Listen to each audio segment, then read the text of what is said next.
Yes, Mr. Chesterton, I am a rationalist, and I do not believe in miracles. The rationalist denies all miracles alike. He does not waste his time questioning them. He does not pretend to be agnostic about them. He does not suspend his judgment until they shall be proved. He denies them for the plain, simple reason that miracles are impossible. Miracles do not occur. The universe is governed by laws. Mr. Blatchford, we cannot call a thing impossible because the world is governed by laws, unless we know what laws.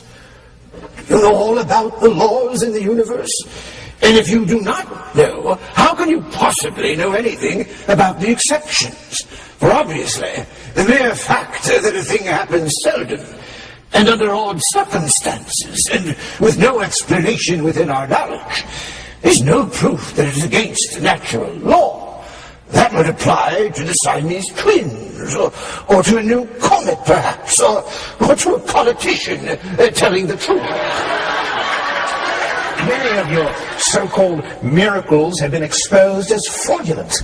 They are simply tricks, and are easily reproduced by conjurers, and magicians, and swindling mediums. That is not an argument at all, sir. Good or bad. A false ghost disproves the reality of ghosts exactly as a forged banknote disproves the reality of the Bank of England. If anything, it proves its existence. Yes, but there remains the philosophical case against miracles. The philosophical case against miracles is easily dealt with. There is no philosophical case against miracles.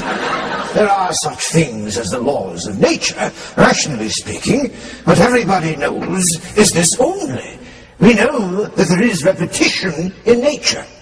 We know that pumpkins produce pumpkins, but nobody should not produce elephants and giraffes. The question of miracles is merely this.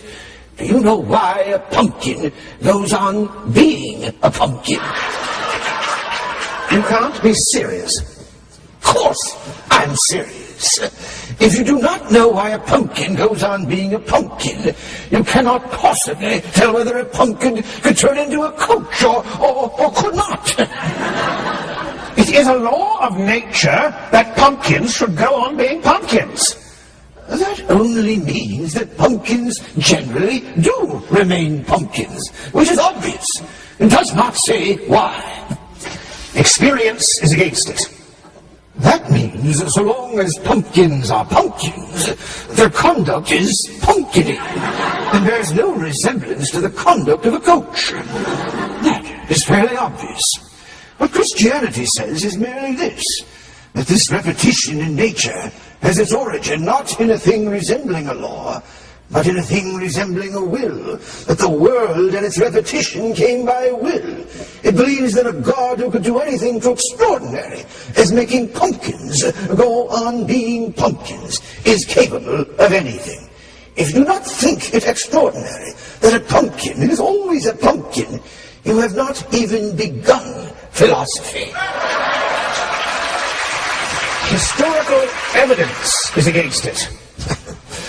The historical case against miracles is also rather simple. It consists of calling miracles impossible, then saying that no one but a fool believes impossibilities, then declaring that there is no wise evidence on behalf of the miraculous. The whole trick is done by means of leaning alternately on the philosophical and historical objection. If we say miracles are theoretically possible, you say, yes, but there is no evidence for them. When we take all of the records of the human race and say, here is your evidence, you say, but these people were superstitious. They believed in impossible things. The fact is that believers in miracles accept them only in connection with some dogma.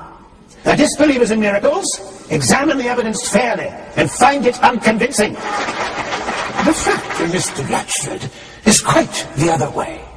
The believers in miracles accept them, rightly or wrongly, because they have evidence for them. The disbelievers in miracles deny them, rightly or wrongly, because they have a doctrine against them. The open, obvious, democratic thing is to believe an old apple woman when she bears testimony to a miracle. Just as you believe an old apple woman when she bears testimony to a murder.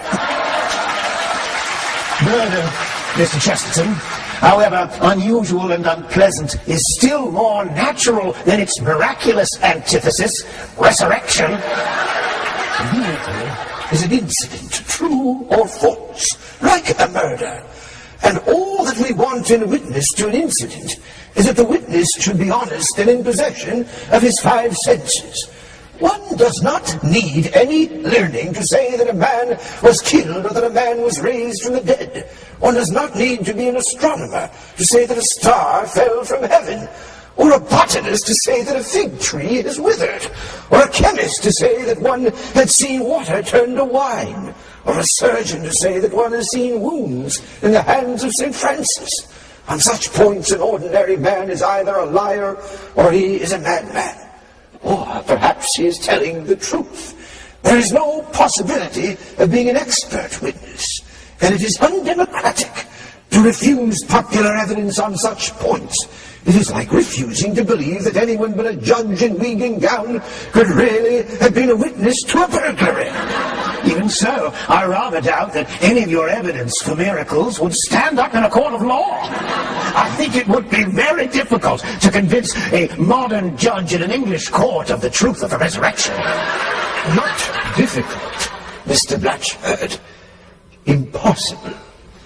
But it does not seem to occur to you that we Christians have not such an extravagant reverence for English judges as you do. And the experiences of the founder of Christianity have perhaps left us in a vague doubt of the infallibility of courts of law. Then, if you will not accept the impartial judgment of the courts, consider then the partial judgment of other religions. The fact is, the Christian denies the miracles of the Muslim, and the Muslim denies the miracles of the Christian. Mr. Blatchford, you are quite wrong in supposing that the Christian and the Muslim deny each other's miracles. No religion that thinks itself true bothers about the miracles of another religion. It denies the doctrines of that religion. It denies its morals. But it never thinks it's worthwhile to deny its signs and wonders. And why not? Because these things have always been thought possible. Because the general existence of a world of spirits and of strange mental powers is a part of the common sense of all mankind. The Pharisees did not dispute the miracles of Christ. They said that they were worked by devilry. The Roman world did not deny the possibility that Christ was a god. It was far too enlightened for that. What matters about a religion is not whether it can work marvels like any ragged Indian conjurer, but whether it has a true philosophy of the universe. The Romans, as I say, were quite willing to admit that Christ was a god. What they denied was that he was the God, the highest truth of the cosmos. And this is the only point worth discussing about Christianity.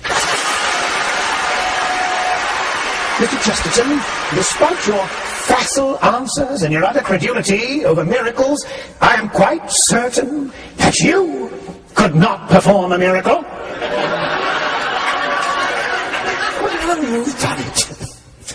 You have revealed to the public the little-known and carefully concealed fact that I cannot work miracles. It has been discovered that I cannot move Westminster Abbey from London to Paris, nor can I levitate, which in my case would probably even be more miraculous.